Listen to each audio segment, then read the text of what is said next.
Сегодня я хочу поговорить о такой проблеме, как длительный кашель у детей. Часто родители приходят с такими жалобами. Это кашель, длящийся более 4 недель, является затяжным или хроническим.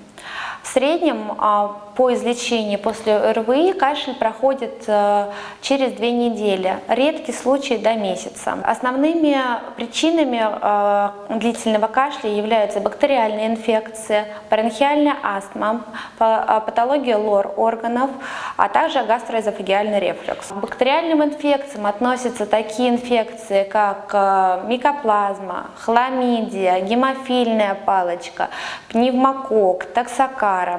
Также коклюш может вызывать длительный кашель. При патологии лор органов выявляются такие заболевания, как гипертрофия аденоидов, синуситы, риносинуситы. При бронхиальной астме часто сопутствующий это сухой кашель, при котором часто возникает одышка, свистящие хрипы, где необходима консультация аллерголога. При гастроэзофагеальном рефлюксе, где содержимое желудка попадает в дыхательные пути и является провокатором для кашлевого рефлекса. При длительном кашле снижается физическая активность, нарушается сон, снижается умственная активность. Дети, которые ходят в школу или в детские сады, часто имеют с этим проблемы. Кроме этого, при патологии лор органов нарушается носовое дыхание, может быть снижение слуха. При бронхиальной астме ребенок под угрозой внезапного развития астматического приступа.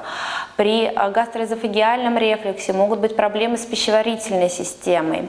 Необходимо обязательно обследоваться у гастроэнтеролога.